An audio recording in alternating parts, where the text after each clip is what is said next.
Hello, everyone. Welcome to a new episode of The Truth is Barrel Proof. I'm Jack Bigadoo, also known as the Hood Sommelier. Happy Monday. Today is Monday, so naturally for people that like to do Mictors Monday, I'm pouring myself some Mictors. And it just so happened to be our Labor Day episode. As I was thinking about things that we can talk about on Labor Day, one of the things that came to mind is, have any of these bourbon collectors, bourbon enthusiasts, whiskey enthusiasts, or whiskey collectors, have any of us ever thought about the labor that goes into whiskey? That is the question, or that's the little input I'm about to put in today in this episode. What does it take for you to get this whiskey in your glass? That amazing bottle you're chasing?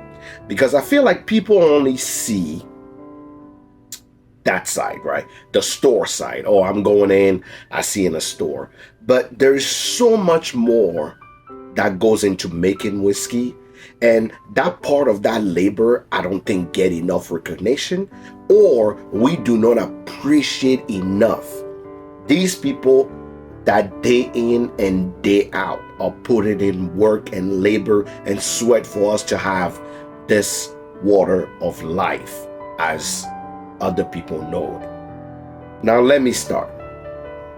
Grain, yeast, water, right? That's how we know whiskey to be. But if you think about this, to start in the origin of whiskey, or how much labor people are putting in for us to get whiskey, let's start with grain. You have corn, you have barley, you have wheat. Those farmers are waking up at the crack of dawn every day, putting in tears, sweat, to make sure that the crops are great, to be able to sell this to the distilleries for them to make whiskey.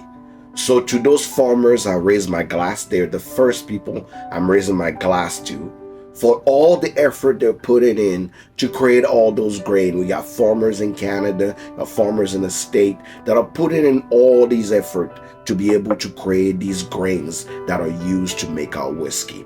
Mainly, most of the bourbons are corn and most of the rye are rye. So those two farmers are always working hard for us to get quality crops so the whiskey can be made.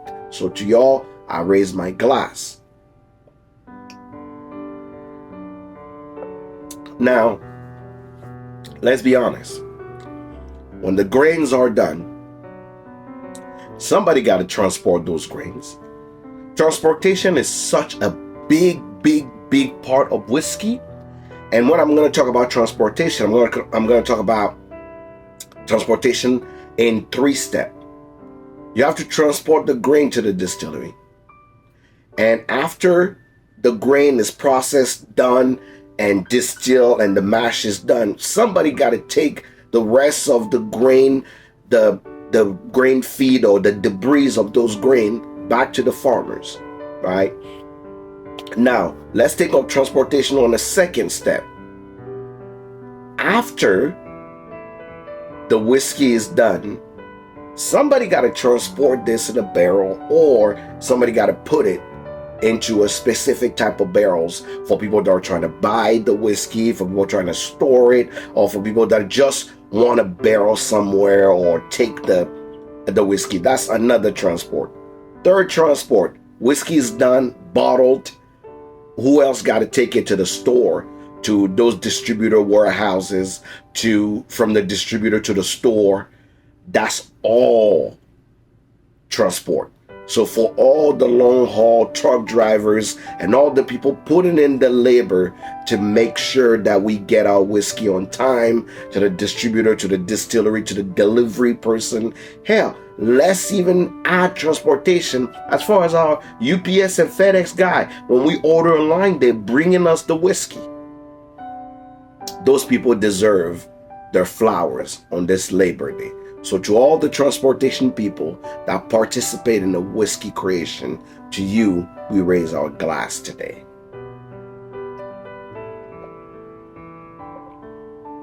Now, another labor-intensive part of whiskey. Grains are done, transported to the distillery. Most people, when they go and visit a distillery, it seems like it's a fun place. We see the tasting room and that. But a distillery is classified as a work zone.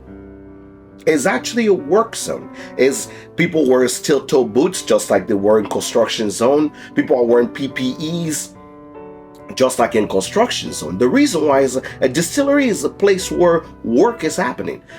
Hardcore industrial machines are working, right?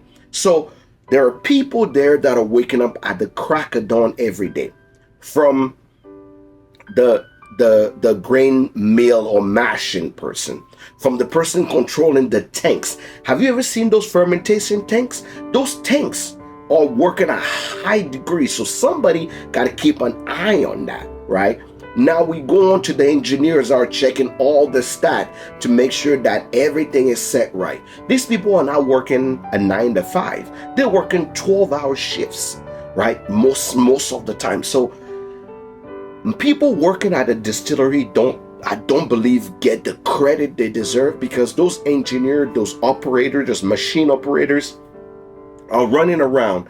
The guy manning the steel to make sure that all the temperatures are doing exactly what they need to do.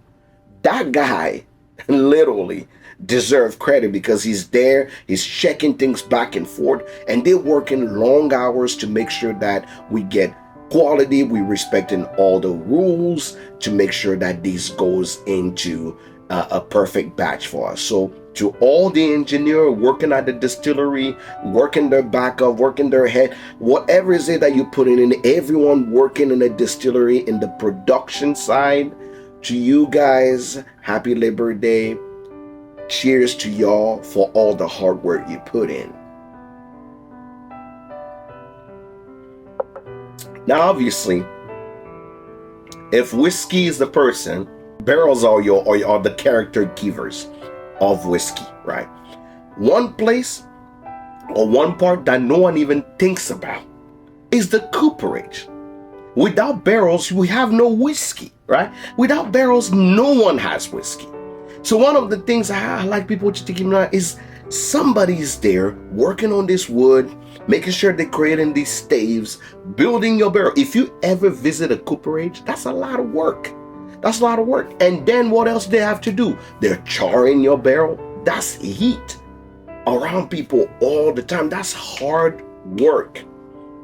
Working with wood, those engineers working with a different type of stave and getting them ready to put whiskey into those barrels. For all the people working in cooperage, for you guys, I raise my glass. Thank you for your hard work, so all the distillery can get their barrels to be able to age their product. Okay? Whiskey goes in the barrel and it's aging. Somebody got to manage it. Like I said, I talked about people in production. There's barrel managers. There's rickhouse managers. Somebody got to come and actually try their best to make sure that the barrels are not leaking, temperature control for people that control their whiskey. So somebody works day in and day out to make sure that your whiskey staying in that barrel and aging the way it's supposed to. Granted, not every day you're walking into a rick house, but rick houses, some of them are very old. You got creepy crawlers, you got, you're literally are working. Again, I remind you, a distillery is a work zone. So anything that can happen to someone on a construction zone can happen to someone in a distillery. So you got to keep that in mind and give credit to those barrel managers, those rick house managers that are trying their best to make sure that your whiskey is safe and is aging perfectly. So to those people, I raise my glass as well.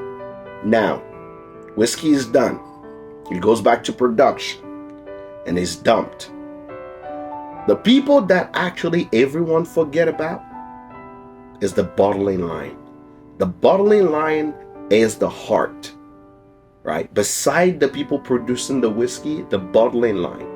That whiskey is done, you got to get to all these bottles. Average barrel is giving you 200 to 250 bottles. How many bottles do you think goes through a bottling line every day?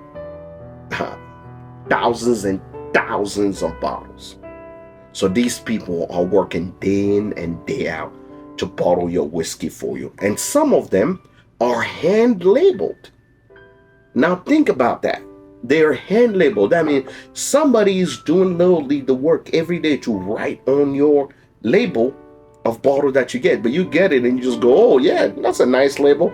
It took art, it took work, it took somebody to put in a lot of work to make sure that you get this beautiful label of yours. So to all the people working in everywhere in the bottling line, because remember, either you're making the whiskey or you're buying the whiskey or you're sourcing the whiskey from somewhere to make it, you still gotta bottle it.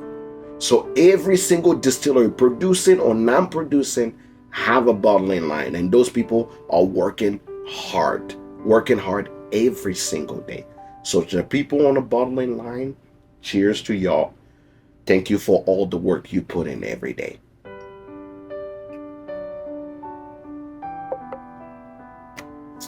Now the whiskey is in a bottle. Again, I talked previously about transportation, and the transportation person is taking this whiskey and taking it to the distribution.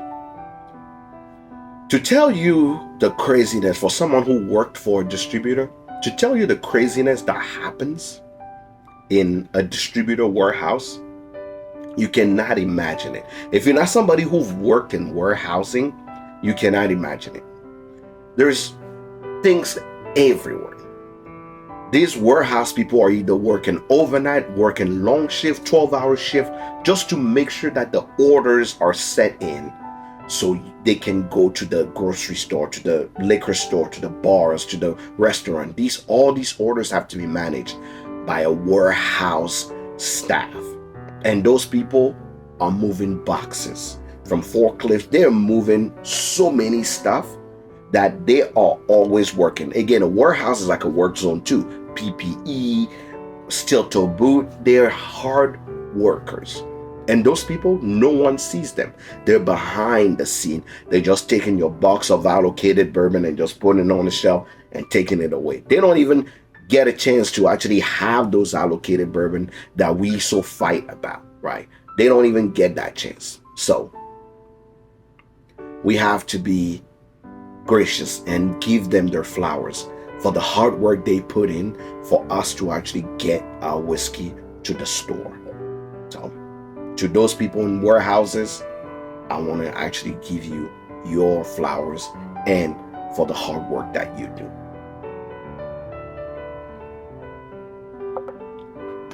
Last but not least, when all these bottles are getting to the store, there's a grocery store kid that is out there that have to put those bottles up. The store managers or those people that are putting this thing are labeled and make sure you getting all your whiskey or where it's supposed to be. And those people don't get enough credit, honestly. Honestly, the overnight stocker making sure all the bottles are there. The guy holding up all the box in the back, making sure that your allocation bourbons are there. The guy making sure that the inventory is fair so they actually can make a little profit on their store. No one gives those people credit. And, if you are trying to taste the whiskey, there's a bartender that's back there that's been working all day where you didn't even tip, didn't even get a tip or you don't tip, support your people in hospitality. The people making you the cocktail with that whiskey, the people making you you're pouring your favorite, your favorite cocktail or your favorite whiskey. All those people are putting in work every day, putting in the labor intensive work so you can actually get that little moment of sipping on your whiskey or sipping on your cocktail and having that satisfaction. Those people are the one putting in the work. I wanted to make an episode where we gave flowers, we gave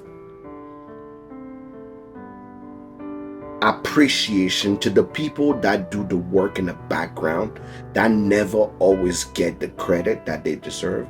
So when you go visit a distillery, those are the people you need to wave your hand and you have to shake their hand and say, hey, appreciate the work you put in here, because without them, we don't get to sip on this whiskey that we enjoy so much, as bourbon that we write and fight and do things about. So on this Labor Day, I want to take a moment and say happy Labor Day to all of y'all, and thank you for every single person that's doing their part, from the farmers in the field all the way to the person stacking it on the bar or on the shelf for us to actually get a chance to enjoy our whiskey. To all of you listening, thank you for listening, and thank you so much for being here and indulging me. Till next time, cheers.